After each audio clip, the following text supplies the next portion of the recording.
I have the pleasure to introduce Jim Crawshaw, How to Brand Plastics with Confidence. I'm showing my real roto-moulding roots. When only a couple of weeks ago, I actually met up with Jim. I was really resisting putting some large graphics in one of our products that a customer was looking for. Jim came along, gave us a hand, and now we've got no problem. We're going to be able to provide the customer what they need. So during their time as Rotomoulders, PSI brand developed a durable branding solution for plastic products, primarily for this market sector, but has also developed to suit injection, thermoformed and blow moulded parts. Improving the value of your plastic products is their passion. So thank you, Jim.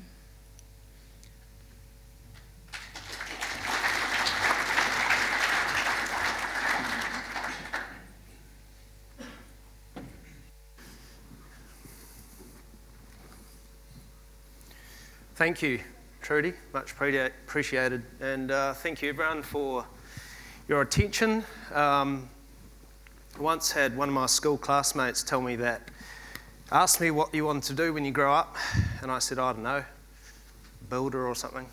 And he said, I reckon you should be a clown. So, I don't know, see what happens.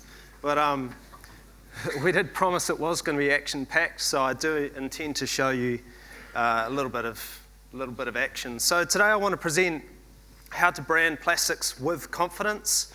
I know there's a good lack of confidence out there on how do we do it, because we all know that nothing sticks to plastic, and that's kind of why we are where we are. So I've been probably in branding for plastics about half my life. So I started when I was about 18. And as we had in the brief clip before, Steve, my father, was a rotomoulder, and he could see that branding was important years ago in the 80s.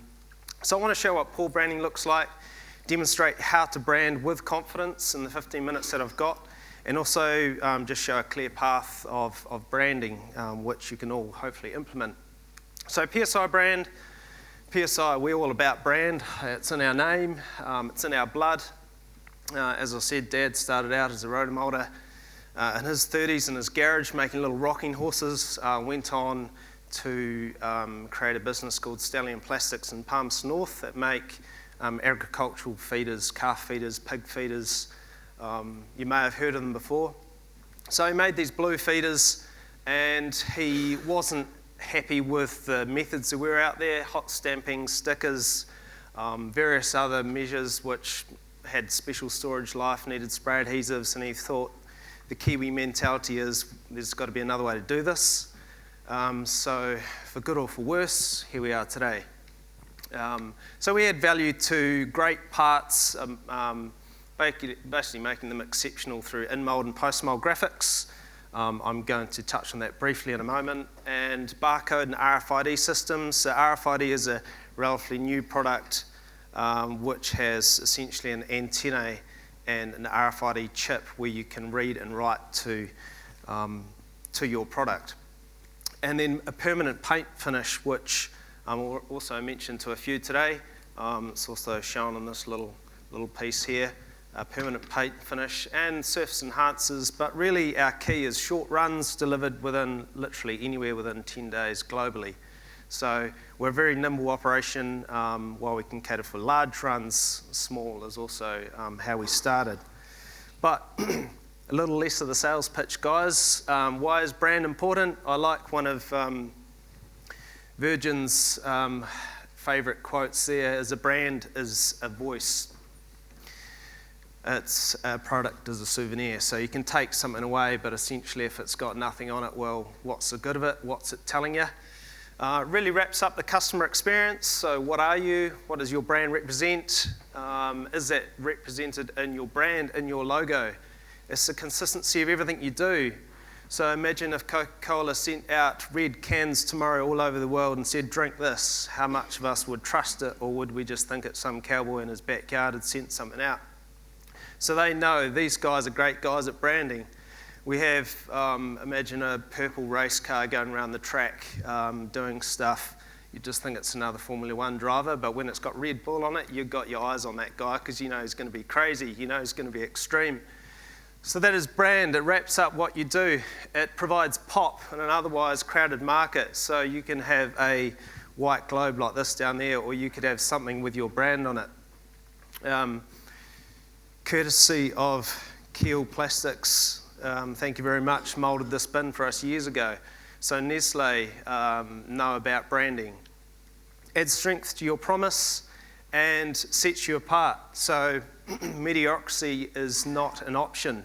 You want to be seen, you want to be heard. It is getting an ever more crowded marketplace. Here's an opportunity to pop. So no brand is a potential for missed sales. I had an awesome example of branding before from KK Kingston. Keith was telling me that they give out soccer balls with tougher on it. Was it? Something like that. In the islands there. Just another cool example of marketing, spreading their brand that can be kicked around the street.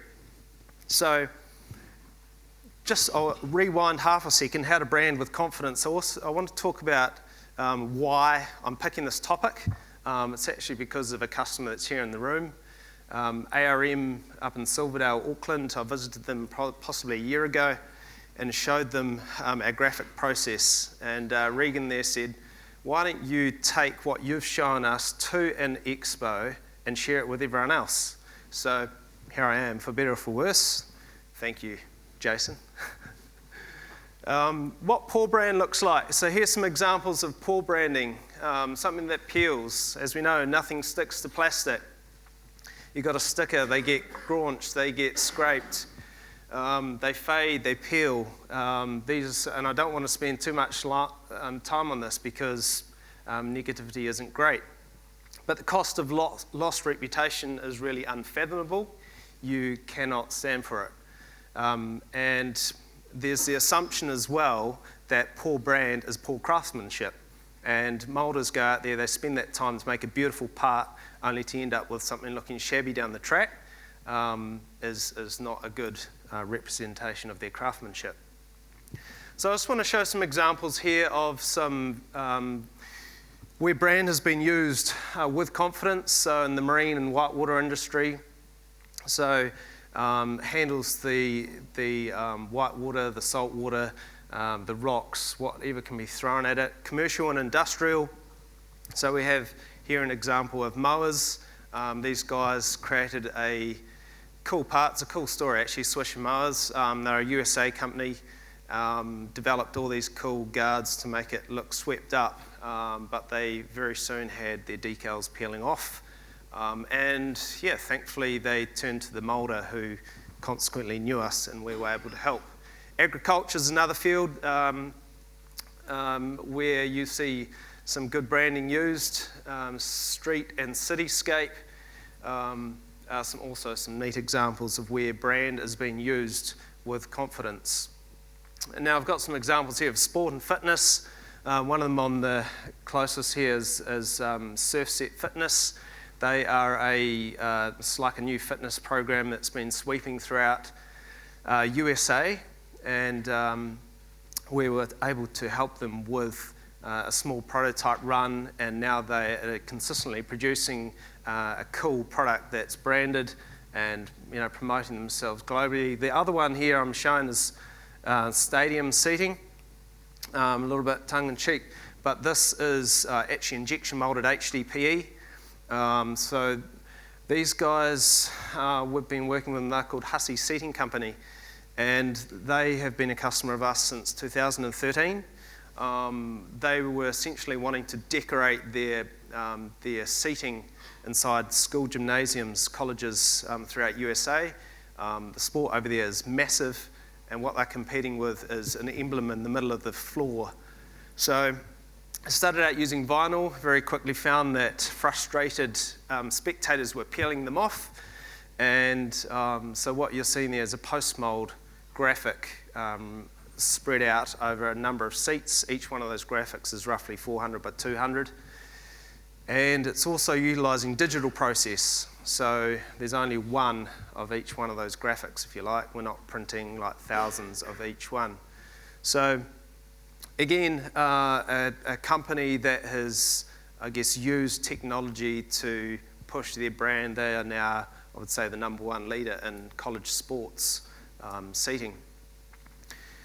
How to brand with confidence in mould after 20 years. Now, these photos aren't great. In fact, both of the products and brands have outlived the brand as such. Moulders on the far side there is actually a plastic chemicals box used for fixing up Daisy's hoofs in the cow shed. And the other one's like a sprayer on the back of a four-wheeler. Both of those products, like I say, the brand is not there anymore, but the product with the branding is still alive. So that's 20 years after first being installed. So now I just want to show you a couple of versions of branding and how it's used. You would have all received a funky backpack, which Armour kindly arranged for us as sponsors. And in that is a sample of which you can all take back to your factories and try. So this is an in-mould graphic, and you can scan the QR code in the middle, and it tells you or shows you a video of exactly how it works. So this is the in-mould system, what we call our in-mould system. And what I have here is like a piece of aluminium mould. Okay, it's just the face of a mould. And here is a graphic, and this is a self-adhesive graphic, which I'm just peeling it off the anti-stick paper. And many of you may have already been using these type of graphics, but essentially this is how you apply it. You stick it to the mould like this here, then you're just using a squeegee like this here that any sign writer would use. You're squeezing out the air bubbles, and that is it. That is literally how simple it is. You let it run through the process of in-mould, of moulding, and that will come out moulded into your product like on these little cubes that we've got on our stand.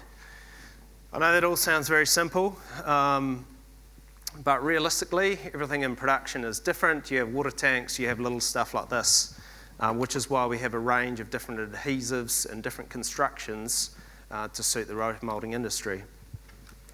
Right, the second bit is the fun bit. This is where I had to get permission to use this flamethrower. Thanks, Scott. Appreciate that. So I didn't know how this was going to work really, because it was only on Friday I was chatting to the team saying, well, I'm going to do a post-mould demo, and they said, well, how are you going to take a gas torch over there? Hadn't really thought about it, so thanks for that. So what I'm going to do here is I'm going to flame the surface of this part, and I referred to KK Kingston before. They're using this process in Papua New Guinea just to brand their products. So I'm going to flame the surface here, oxidise it, apply the post-mould graphic, and just show you, what it ends up looking like. So I'm just flaming it here. I see it's just glossing slightly. At this point, I don't want to drop the torch. I want to turn it off. And then I'm just putting the graphic on. Hopefully it's square, like this here. Then I'm using my little tool somewhere. I think it's in one of these pockets. There we go. So it looks like a dog biscuit. But you're just rubbing over the surface like this here. It's good to get a nice firm surface. If you've got a large part, well, that's the point where the gas torch falls onto the floor and everything goes up. It is turned off. So that's it transferred onto the plastic. I then just follow through with one more flaming process, and that's just to embed in the graphic, make sure everything is moulded on properly. So this process here is used a lot by tank manufacturers that don't want to risk the potential chance of a graphic falling in because of erosion, or because of old mate on the tools is not feeling so awake today because he was up late last night, and they waste 200 kgs of material. So that in essence is a couple of branding alternatives, of which we both presented in this case study here, which Trudy mentioned earlier. So Zeddy approached us. They had this cool product. This is a smart feeder, what they call a smart feeder. It's got solar panels on the top, but essentially in each corner of this product is a feeding station. The cows go up to It reads a tag on their ear and it tells them if they can have any more to eat or if they've had their allotted amount for the day. Anyway, they had a problem. The cows were taking a great interest in the brand on the side. Consequently, they were licking it and it was peeling off. So they spoke to Trudy and her team. Thankfully, they'd heard about PSI brand. And as she mentioned, there was a certain amount of resistance because this is a 150 kg part, I think. 200? Okay. And so they were understandably shaky about using graphics. So what we were able to do was produce a small custom run, and I'm just going to show you a short clip here of how it was used. So we did some operator training just with some small graphics for a start, just to give the guys an idea of how it works.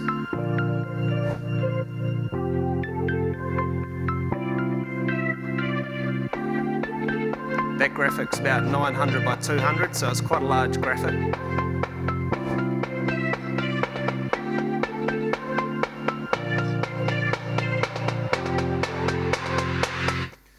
And yeah, so through all the fingers crossed and all that sort of thing, everything came out perfect, which was good to see. The guys were understandably stoked with the result. And yeah, they've got a permanent branding system now in place going forward. So this was featured just at the National Field Days only a weekend or so back. So yeah, it's an exciting project to be involved with. So our next challenge was, how can we copy and paste this globally? Because we were able to help these guys, but that's okay. They were 2 hours down the road, or 2.5 hours in beautiful Fielding. But how can we support someone in Kazakhstan or Iran or wherever we need to help somebody? So what we are approaching on doing is creating what we call like a certified program where you can take your operators through a course online where they can watch some tutorials and then follow a quick answer process of multi-choice questions where it's required to get 100% correct, and they become what we call PSI certified. And the benefit in this is, as business owners or managers, you can confidently put your team members through this and know that they have followed the guides and they have answered the questions, and they become what we call certified, giving you peace of mind that they know what they're doing. And for us as well, it's a comfort to know that there hasn't been the Chinese whisper, as so-called as we call it, that we get operators training one, they train the other, and stuff changes. And then taking another step further, we want to have it so your operators can video the process and submit it to us for us to judge, and they become PSI approved. And then taking a step further, we want to provide masterclasses where we can come to your plant or you come to ours, and we can take your operators through a training process where they come out as what they call, I don't know, PSI ninjas or jiu-jitsu, kung fu PSIs. So yeah, that's kind of where we're heading. If you are interested, please go online. This is something that we're committed to doing. So yeah, as I say, for the benefit of you rotomoulders, can essentially brand with confidence. So, brand with confidence, join the ranks of the confident. Here goes a few extra pictures on Instagram. I encourage you to go on there and check them out for yourself. To be or not to be, in conclusion, brand is for you. It's not going away. It probably couldn't be more important in today's environment. The cost of poor branding is not affordable. If you guys want to be the Rotomoulders or the whatever your brand represents, it must be on there. And add value. Prove you can add value for your client. If you're the person that's going to be telling them, hey, you can do this, hey, you can, what about this? If you want one of these cubes, let me know, because it just shows what you can do for your client. Download an ebook. So we've created an ebook where we've got a range of different applications, and where different products will suit. And hey, our product might not be for you, but just encourage you to download that and just see some examples of where our product may benefit you. And connect with us, of course. So we're on LinkedIn, Facebook, and also YouTube. There's plenty of videos, Instagram, Zoom us. Please connect with us. We're here to help. We'll tell you the truth. If it's not going to work for you, we will tell you it's not going to work for you. We're not here to make a quick sale. So with that, I'd like to say thank you very much again for your time. My contact details are there. Do visit me on the stand. Thank you for your attention.